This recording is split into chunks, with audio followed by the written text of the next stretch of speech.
This season, make sure to spruce up your wardrobe with Express. Make sure to be on the lookout for some great deals this fall from Express. The sweaters and tops are beyond soft with fresh silhouettes, including off-the-shoulder, turtleneck, and cardi. The body contour is so smooth. It's a great base layer for any outfit with cozy material. The extra super soft denim is a dream. It's cozy from the inside out with a brushed interior. If you value comfort, feeling confident, and a great on-the-go style, then Express has something for you. Again, make sure to be on the lookout for some great deals this fall. Find a fit for every RSVP at Express, in-store, or online at express.com. All right, you guys are back for part 2 with Charly Jordyn. We are just going to get right back into the questions. But again, thank you guys for supporting the podcast. Again, I just want to put it in the front of this episode. We do have podcast merch. It is on the Podcast One website. What They Don't Tell You, my podcast. It's really easy to find. I'll also do a link down in the description for you guys, as well as all of Charly's links, of course. So let's just get into part 2. So, Charly Jordyn. Yes, Jordyn Jones. A couple of these are a little girl talk. Like, they want a little advice, but some of them are just, like, strictly questions for you. Perfect. How do y'all take good pictures and know what outfit and location to choose? Which I feel like you're the, like, literal queen of this. Like, this is for you. So, like, I'm going to let you take it away. That is a great question. So for me, I took photography classes all through high school, and there's very specific things that you can do to make something more appealing to the eye. Just, like, aesthetic in general, right? Like, being something that's pleasing to the eye. Yeah. If you go look at my pictures, you will literally never see me in the right-hand side of a picture. So people read from left to right. And when they look at pictures, I know this is the weirdest, this is like such a like technological breakdown of this. When people look at pictures, I was actually talking to Logan Paul about this, and he was like, what? He's like, I never would have even thought about that. People read from left to right, and it's a very natural thing for people. So when they have to look from right to left, it actually correlates with like a negative emotion and is less aesthetically pleasing to people. So people also look at things in lines. So, like, a line that's diagonal going up like this is more pleasing than one that's going down. Yeah. So... Wait, actually, I think it's more pleasing going this way. Going this way? Yeah. I'm also dyslexic, so maybe everything is backwards for me.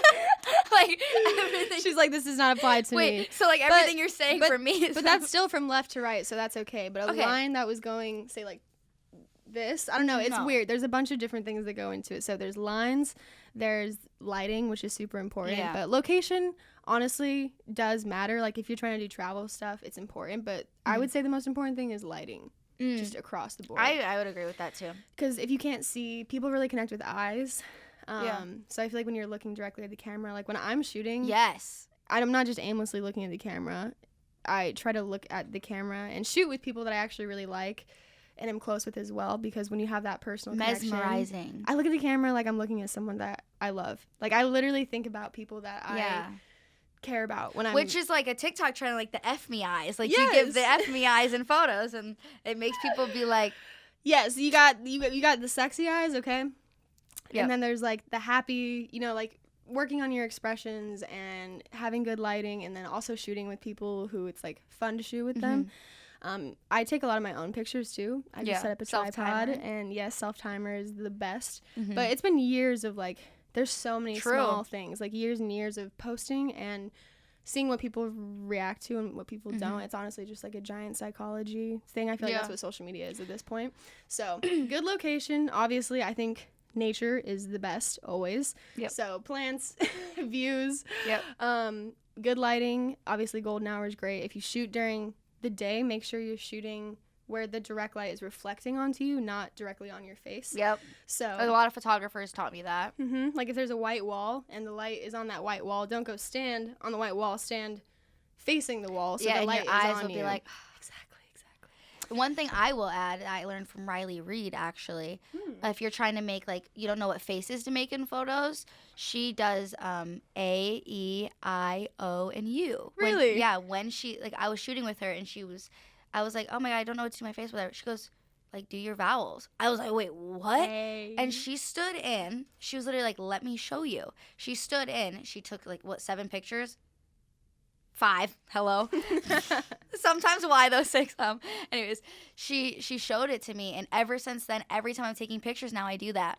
A, E, I, O. Oh, I'm serious. That's so it funny. Helps. If you're just like, you never know what face to make, tips from Riley Reed up in here. That's perfect. I have the go-to. I've been doing the, like, for so long. Like, everyone's like, put your tongue in your mouth. I'm like, no. I'm Miley Cyrus. Thank you. I think I was doing it before Miley Cyrus. You're like 20. She all of a sudden shaved her head and started doing it. I was like, it's fine. You need to shave your head next. I want But for outfits, you want to shave your head? One day. Okay. Like, it'd be sick. You're the type of girl that wants to mark everything off their bucket list. I will do anything once. She's like, wait. As long as it's not really me going really to jail, bad. me wanting to go to jail. I'm like, I'll do my it. hair's so curly and just all over the place. You want to like restart it. Mm-hmm. Okay, love that. But for outfits on that question, I think, honestly, clothes wise. I recently, like within summer, got into like fashion because I would always just wear athletic clothes, and I was like, you know what? It's actually fun to be trendy a little bit. But for me, it's like I have a million different styles, which it's hard. Like I have like the girly girl. Like, I can look like I can wear a dress, heels all day, or I can literally be like my grunge tomboy self. Mm-hmm. So for me, like choosing outfits is mostly like picking my shoes or like a jacket. Like I like to pick the staple item first and then build an outfit off of that.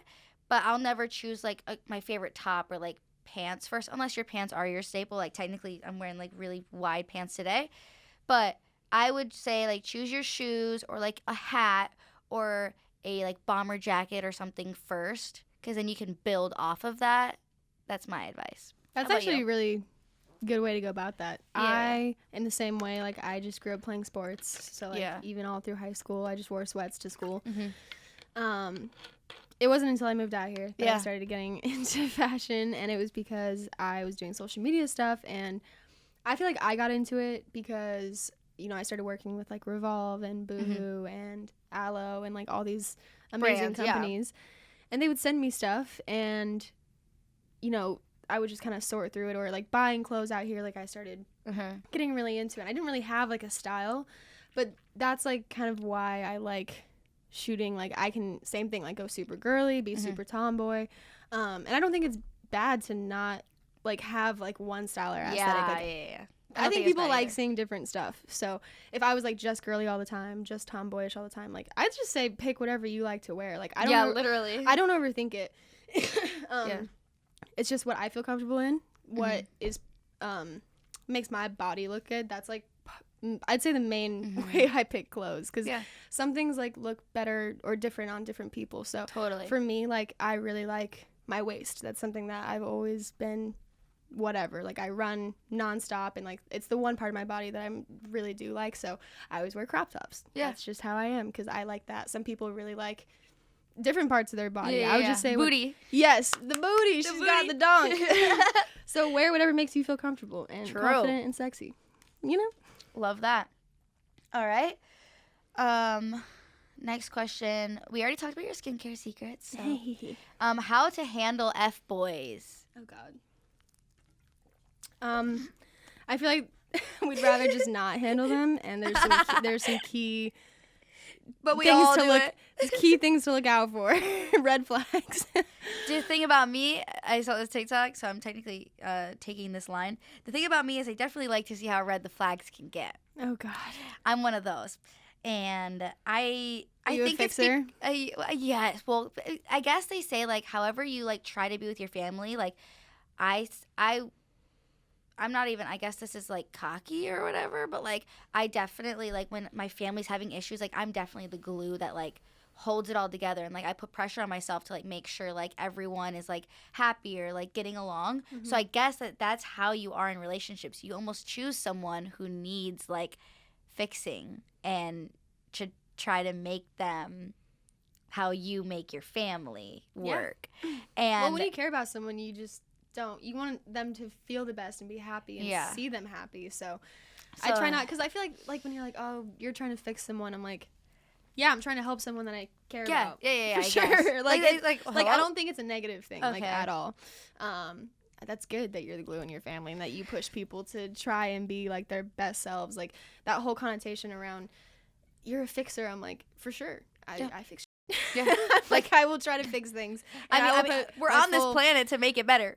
I will put my full energy into doing that, but not to the point where it's like toxic. A mom or like yes, anything like I hate nagging, and I don't tell people what to do, but I will definitely add my 2 cents in there and try to push someone to be their best self, which definitely has gotten me into my fair share of problems. Yeah.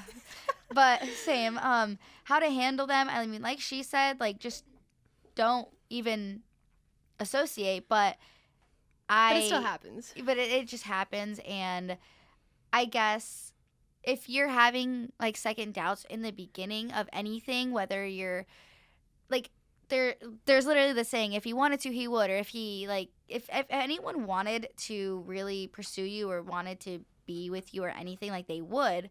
So if you are gonna settle for anything less, like just don't hang out with that person if you want that thing that's gonna be sustainable. Yes, I'm a big tester. Like I kind of test people, and I used to not. Like I would just be like, "You're awesome." Like let them in right away. I take people for some test drives. Yes, I would say time is the ultimate test, and if you're ever unsure about someone's true intent or character, like they'll be there. Like if something's gonna happen, it'll happen. Like no need to rush into anything. I feel like you don't really know someone. Yep. And that's like a big problem too. Is like people will just jump into things and they're like, "Oh, he's a boy, whatever." I'm like, "Did you not?" I'm like, are you just now figuring that out? Because he's probably always been like that. So I would say just give it time. Give relationships time. Like sometimes people will talk for like a couple weeks and then they're dating. I'm like, what is going on? I give it the minimum 3 months, 4 months of talking before you start dating. I'd say that's technically like a sweet spot. But I was going to also say, I saw a TikTok again. Wow, I guess I said I don't lurk, but like TikTok, it gets me. TikTok's be serving you some shit. I'll be going through a hard time, and they're like serving me sad content. I'm like, are you listening to me? I'm like, no, they are listening. But a girl was saying, she was in the hospital, and she was saying, if you wanted to know if he was going to show up to the hospital, or if you want to know if you want to know if he would show up to the hospital, he doesn't.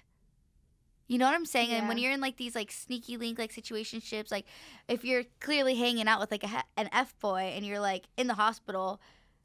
She was like saying like he doesn't show up. So like I guess like if you're talking to someone and you have like a doubt in your mind that if anything happened to you and he wouldn't show up to the hospital, run. If a guy pulls up to your crib at 1 a.m. for a sneaky link, but won't show up to anything that's like serious, drop him. Run. If you're like, I need help with this, and he's like, nah. And then it's like 1 a.m. and he's like, I'm trying to come over. I'm like, this is even more inconvenient than me asking you during the day for help. I'm like, what the f is going on? So yeah, that part.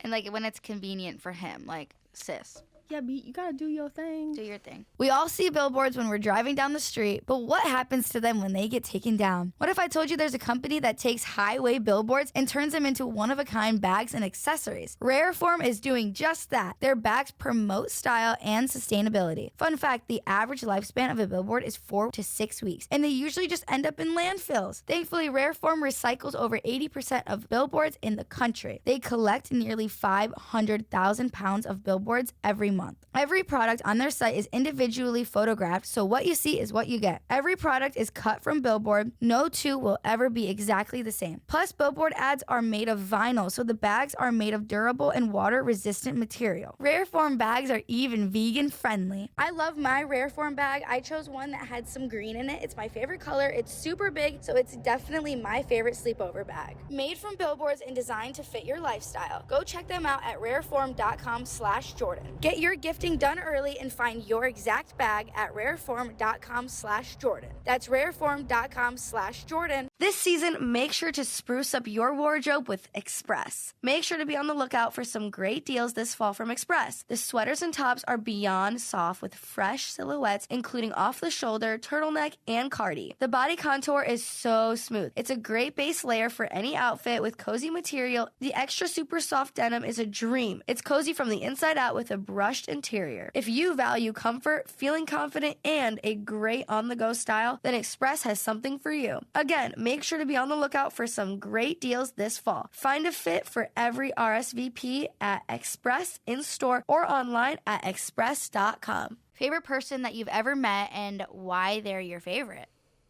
Ooh, that's a good one. I'm trying to think because there's like just people in general, and then there's like the music side of stuff. Favorite person that I've met that was just so surprising. When I met Skrillex, he is one of the most successful producers, Totally. DJs. He created an entire genre of music, which is dubstep. And it's very hard to create genres of music, obviously, so I just looked up to him a lot. Mm-hmm. And I met him at Catch, and I just walked up to him. We'd follow each other for like 2 years, and I was like, so nice to meet you. And he literally sat down and talked to me for like 50 minutes about me wanting to be an aspiring DJ. And this is before I had my residency, before I was even getting into anything. It just took me off guard. I've met a lot of very successful people out here, and a lot of people that I looked up to, and time after time again was disappointed with, because I mean, you know, they tell you to not like meet your idols. Like, don't meet your idols because they're just people. Like, your expectations will be so high and typically be let down. And it just happens so much. Not only were my expectations let down, but they were actually not good people. I was like, or they really didn't seem happy at all. And I was like, man, I just want to meet someone that I look up to who's successful, that actually enjoys what they do, to give me some motivation to want to do it. Because after I started meeting all those people, I was like, do I even want to do this job like, anymore? I'm miserable, or you don't want to be miserable. I'm like, I don't want to be unhappy. I'm like, y'all are all unhappy. I was like, I don't even want to. There was like this whole year where I was like, yeah, I love doing social media, but like, I would never want to be famous. Like, I don't want to be famous because everyone's so unhappy. And then I finally started meeting people who really loved what they do, and he was one of those people. So that was really amazing to meet him and talk to him. And yeah, the whole influencer space, not to throw shade, but when I came out here, I'd be like meeting people, and I didn't even know it was them. I'm like, you look completely different than the pictures. That's why I kind of like TikTok, because it's video. Yeah. So what you see is what you get. You're also kind of known for videos too. Like, that's how you really started and expanded, I feel like, is like your videos. Yes, I love making videos. Still do. I don't have as much time too, but I would love to get back into traveling. COVID really just messed everything up with that. This is actually kind of what you were just touching on. Is it hard identifying the fake in LA, and how long have you been smoking for? So 2 questions, kind of. It's very hard to identify the fake because people are really good at lying. I'd say it's really easy. So I would say it's easy for me now. Okay. But at first, like, coming from a super sheltered religion where everyone was very, very open with each other, and there was no thought of like, oh, this person has bad intentions. Like, when I came out here, I was like baby. Like, yeah, I guess. I was so depressed for a year because of how people treated each other and how bad it was out here that I just didn't leave my apartment. Like, I don't know if you listen to Mac Miller, but he sings about how it's like just easier to sit in your apartment and get high all day. Like, I didn't have friends the first year I moved out here. Like, I didn't leave my apartment because I would have rather be by myself than deal with the bullshit that's out here. Like, the amount of energy it takes to identify the fake. Like, I didn't even want to have to do that. I'm like, the fact that I have to even pay attention to that is exhausting for me. Like, I would like to just be able to be myself.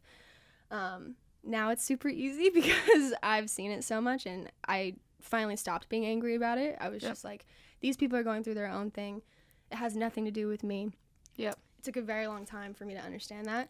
And now, like, how you're like, oh, I'm that bitch just sitting in the corner. Like, I can do that now, but I like cared a lot. I care a lot about people, care a lot about connecting with people. Like how you're like, you're that person that'll connect with a random stranger. Like, I want to do that with everyone. And these walls and these games, the shit that people do out here, I'm just like, I thought we graduated high school. I thought we were supposed to like move on from this like clickiness and whatever, but no, LA's kind of just like a giant high school. It is. It's like the best way to put it. But yeah, like, touching on that again, it's just like, I started out in the dance world where everything, my whole life has been a competition. So competitive. So that is like, because I'm just done with the, like, everything in LA is a competition. Every girl, every guy, every, like, that's why I just cannot have girlfriends, because whether they're literally your best friend or not, everyone is in a competition, and I'm just over it because I've done it my whole life. So that's why I'm like, I would much rather, like, I don't even like to open up to people. It doesn't even matter how close I get to a girl or a guy or anything. It's like, I'm so hard to open up to now, because it's just like, everyone that I've gotten close to has always gone on to the next more popular friend, and then, like, because it's always just a climb for them. So that's why it's just like, I hang out with Edwin and Zach, who I've known from the beginning of social media, where it's just like, okay, these people are like, you know, the rocks, they're here and we came up together. When it's like someone new that comes in, it's just like I cannot trust anybody no more. So that's like my piece of like I don't really even give people opportunities anymore because I'm just like done with it. I'm like I got like my 5 people. I'm good. I got my home life. I'm good. I don't really need anyone else. And I just work on myself.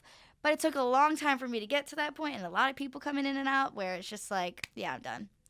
Yeah, it's I'd say that's probably the healthiest way to operate out here. But also at the same time, it's hard because you don't want to become like callous or scarred or closed off because of those things. And it takes getting burned multiple times. I'm like cold-hearted now, and it sucks. I've always been that like the giver, the fixer. Like, but you're that way with the people that you're close with. Yeah. And that's all that really matters. As long as you haven't like completely closed off that part of yourself, you know? Yeah. Because I was way too open. Like, I wore my heart on my sleeve. So, like, I've had to learn how to be more like that.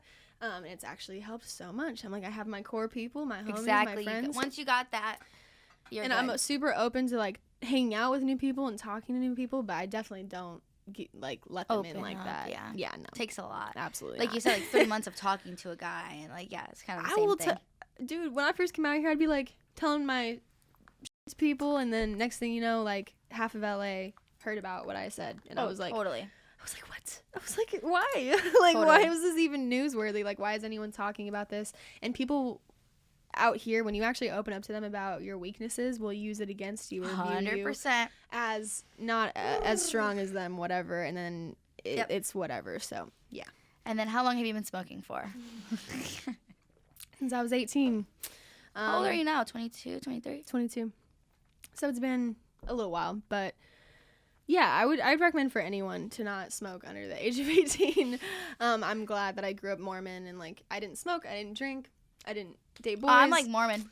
Yeah, you could be Mormon. Wow. If you wanted to be. It's no caffeine though, right? No caffeine, so like I couldn't drink coffee. I mean, pink drinks is my life. I don't drink coffee either. But pink drinks have caffeine. Is there tea in there? It's the strawberry refreshers have caffeine. It's tea though, right? Yeah. You can't even drink tea. Because it's a little green tea extract, maybe. Mm-hmm. Wow. Can't drink tea. I couldn't show my shoulders. I couldn't show my knees. Okay, yeah, I can't. It was like, like that's the part where it's like, no sex before marriage. You couldn't even like passionately kiss before marriage, which is like so crazy. How do they know? No, they don't. It's just and a that's rule. the problem is like I think that that religion in general with all those rules, specifically the Mormon religion, breeds people to be compulsive liars because all these kids that I grew up with were just constantly lying to their parents about what they were doing all the time. And it's like, I swear, because my like mom and dad were always so like open, I could do anything. I could sleep. Even if I was 7 years old and I wanted to have a sleepover at a guy's house, like I wouldn't. I'm just saying, like they would be like, "Oh yeah, go." When, for instance, like my best friend growing up had more strict parents, and then she like wants to rebel more because you kind of always want what you can't have. Yep. And I technically like could do or say or freaking go wherever I wanted to. So I feel like that's why I'm like, I never needed to like rebel or like say F you to my mom and go smoke a blunt like with my friends at the like under the bleachers because it was just like chill. But you should be able to open up to your parents. I think that when you're in trouble or things happen, like those are the people you should be able to lean on and go to, not have to lie to and be like shifty around them. But yeah, smoking weed's great anyways. Last 2 questions. Was she insecure of Kellyanne and Taylor since they were once in a relationship before her? So I actually didn't even know that they were in a relationship because they only dated for like 2 months. Yeah. It was like super short, and obviously she was his. And so, like, you know, what year was that? I don't even know. It was a long time ago. Yeah. So no, I was not insecure about it. I'm super happy for her and Chase. They're engaged, and I just saw that they posted a wedding photo shoot. I was like, everyone thought that they were married. I know. I was confused. I was like, I was about to text her. I'm like, wait. Yo, bitch, where was the invite? I'm like, wait, hello? But yeah, when I did find that out, Taylor and I were already dating. So I was like, oh, like it was never a problem. And if it was something that he probably thought that you needed to know, he probably would have just told you, you know? So it's just like. Yeah, low key though, I was like, why didn't anyone tell me this? Like, I was like, she's also your assistant. I was like. Oh, because at the time she was. When I met him, she was his assistant, and I was like, "This is." And then they lived together. Yeah. I it's have had a problem. It's like a touchy spot, I guess. Yeah, it's not even Kellyanne or specifically, but when he was living in a content house, when you are dating someone who's living in a content house, there are people coming in and out all the time. And not just the people that lived in the house, but people that were just showing up. And like groupies. I had to deal with that the whole time, which was really hard, honestly. Like, I never really said anything. I just felt like I was constantly like on my toes. Like, because people, like I was saying, people would come to me and tell me stuff. I would get sent stuff. And especially because I've never dated someone who was also in the social media space. Like, this is the first public relationship I've ever had. So girls would intentionally try to cause problems. Like, they would be telling me stuff way over dramatic about it, trying to break me and Taylor up because they wanted to be with him. Jeez. Or guys telling him stuff about me, and it happened for both of us. But obviously I lived by myself, so he didn't ever really have to worry about that. But yeah, and he wouldn't, like, no guy would ever be able to handle that. Like, imagine if I us lived me and you living in the content house with Kellyanne and guys also living with guys. And you're in a relationship, but I'm not. So I got people over. She's got people over. Oh my God, they would not be able to handle it. People would stay up. Like, I would see stories of random people in Taylor's room at 3 a.m. And I'm like, it's hard. Like, I was like, it's hard for me to be like, but I'm super trusting. And so, like, yeah, I would bring it up, but I never, like, did anything about it. I don't have fucking time to go research shit. I'm not going to be look at you. An investigator. Like, I literally don't have time for that. So I just trusted him, and that's really, and nothing ever happened. So chilling on that. But yeah, which I guess, like what you say, you believe it when you see it, or like exactly. But it was just a lot of anxiety, like, because it never happened, but it was always like 2 steps away from happening. So I was just like, where do you draw that line? Like, where are the boundaries? And that's why I personally will never live in a content house again. / don't date someone who lives in one either. Yeah, probably not. No, just because I went on a little rant on social media a while ago about content houses, and everyone like took it the wrong way. I lived in a content house. Like, I'm not bashing them, but personally, when you live, and if you're fine with not setting boundaries for yourself, like, totally fine. Some people are super open and don't. And it's also more of a single thing to do. Yes, like, I like my space, I like my boundaries, and I think it's super important. Just the way I grew up, I've been taken advantage of so many times, like you're saying. Like, I don't even want to give people, like, the randoms that come into content houses, the time of day for that stuff. So, I just don't think that they're healthy, just across the board. Yep. I think that the sole intention of those people living together is to create content that goes viral. There's no, like I think if you're living with people, it should be like, oh, we're friends, we have a personal connection. Yeah. But when that's the sole basis of, like, why they're living together, it's a little weird, because in my opinion, like, when I got on social media, the whole point of the internet is to connect with people and relate and share, like, a positive message. It's not supposed to be this place where you fake relationships to get views. Like, it's just not, it's not healthy. Kids are consuming this content. So when it's fake friendships, fake relationships, and then these people make videos and then they don't talk to each other and act like strangers. But they live together. Yeah.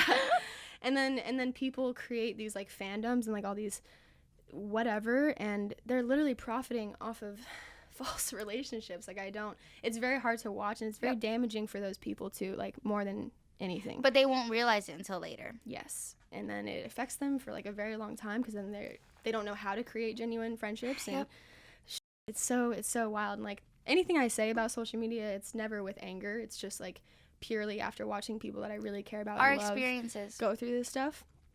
It hurts me to watch it. Like, I won't even be going through it, and I try to help people, try to give them advice, but everyone has their own journey and just has to go through shit for themselves.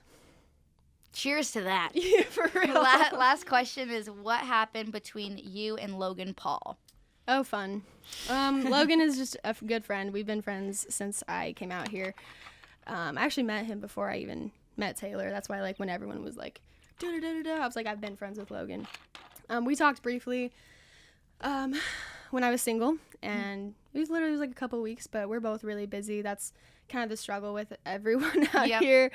Like you were saying, everyone wants to get to the same place. So a lot of the guys out here are still very much like, they want a successful girl. Yeah, until they have one.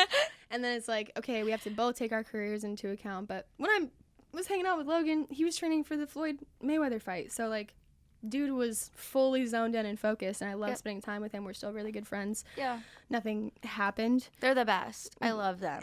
Who's that? I haven't, Jake and Logan. Yeah, They were like my group. Like, I was a 1600 girl, like Taylor, Kellyanne, Jake, Logan, other people. Logan's one of the smartest people I've ever met. He's great. I was friends with Jake when in his bathroom above it said I will become a millionaire.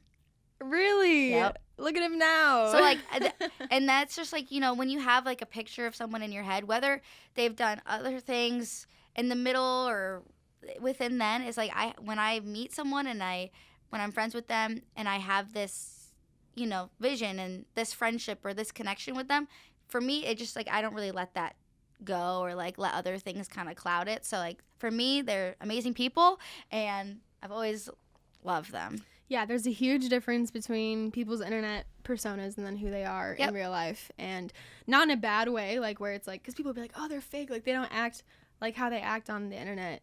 Yeah. No Like, you literally are seeing, like, a 15-second clip of someone or, like, this very thin layer of who this person actually is, when in reality they're both really smart with the whole, like, even, like, the gotcha hat thing. I was like, how did this even become a thing? Like, all he did was snatch the hat off someone. And then business. Yeah, it turns into, and then drops merch the next day. I was like, okay, all right. Logan, on your grind. I can't believe he even got to a point where Floyd Mayweather agreed to fight him. And he didn't get knocked out. I was like, that's crazy. So I'm super happy for both of them and proud of both of them. I'm just in the spot right now where I love being friends with everyone and don't have any beef or drama. I'm just trying to focus on myself. Drama makes me literally shut down at this point. Like, I'm just like, I don't want to deal with it. Literally. And if people can't have a normal conversation, I'm not going to have the conversation. Like, if you come at me sideways, I will just shut down. Like, I'm like, be respectful. Just have a conversation. We're all adults here, you know? You're like, we're not, I don't want to be in high school anymore or whatever. Exactly. It's like, well, she said, he said. I'm like, I'm not trying to hurt your feelings. Like, they're like, well, I think that you did this because of this. I'm like, if you want to ask me why I did this instead of, like, accusing me, like, people just, like, I'm in one of those situations right now. I'm like, didn't happen. Like, just come to me, like, hello, have a conversation. But yeah, I agree. Last question, going back in time, the name of the show is What They Don't Tell You. So Charly, Jordyn, what is one thing that they don't tell you, I guess because I also would want to know this, about smoking? I'm bringing this up again because we've done a music question. We've done an internet question. What's one thing that they don't tell you about smoking? It's different for everyone because everyone reacts to weed differently. I feel like that's the one thing that they don't tell you. Like, everyone kind of tries to, like, some people, weed is not going to work for you, and that's totally okay. Like, I promote smoking cannabis because it works for me, but it's not going to work for everybody. So I see people that are like, it gives me anxiety and it gives me paranoia. Like, try to smoke it over and over and over again. And then they end up having, like, these, like, freakouts. Like, everybody's body reacts to everything differently. Some people, like, when I drink alcohol, I get depressed. Some people, when they drink alcohol, have a great time. I do not have a great time when I drink. Like, I get really emotional, and I'm already struggle with depression. Alcohol is a depressant, so it does not work for me. Weed, some people reacts really well with their body, some people it does not. I definitely think that you need to try out different strains, and, like, people view weed as, like, a drug still. I'm like, it's just like a medicine. Like, there's different strains, there's different types, there's different ways you can smoke it. So there's just a general lack of education about cannabis across the board and how beneficial it can be, how it can be an integral part of your life where it's like functional and not debilitating. So I feel like that's something people didn't tell me because I just grew up being told you're gonna go to hell if you smoke weed. So I had no education on it, and everyone's just told it's like this bad thing. Like, people who smoke weed are lazy. They don't get anything done. And that's what they don't tell you about weed, is it can actually positively benefit your life. And it's changed mine forever. I really struggled with panic attacks, and that's, like, the only thing that I found that helps. So I really love it. I'm like, weed, yes. Cannabis, pot, Mary Jane. All of the above. And I'm like, Starbucks. And then she's like, wait, have you never smoked? I've never smoked. I've never drank. Oh, my goodness. You and Taylor. Yep. Yep. Like, you don't have any. No. Well, because I don't feel like you have a desire to do something unless you've done it. Yeah, and that's why I have an addictive personality. I can't even let myself. I can't. I am a one and done type of person, like you said earlier. I will do anything once, but I know that the things I have done or said, oh, I'm going to do it once, it hasn't been a once. You know what I'm saying? So it's just like I can't let myself break any more barriers because it always goes. You don't smoke weed and drink, and I won't gamble. We'll make a pact. Okay, I'm down. And then we'll end up in jail together. Yay! At some point doing something. Well, thank you so much for joining. Go check out the skincare line, the Smoke Roses wraps, the I need to send you a Beauty and Pain necklace. She's got a line, she's got merch, she's got necklaces. Follow her on Instagram. If you guys want to find me on the internet, just in general, just Charly Jordyn with an L-Y at the end. The bad way of spelling it. Yes, CHARLY. And I mean Jordyn, the bad way. Like you spelled it the wrong way. Excuse you. No. No, literally everyone's like, are you related to Michael Jordan? I'm like, that's such a unique question. I'm like, definitely not. Y for life. Jordyn. Jordyn? Mine's like Jordan. F you. Jordyn and Jordyn. All right. Thank you so guys. much for having me on. Bye, guys. Bye. Love y'all.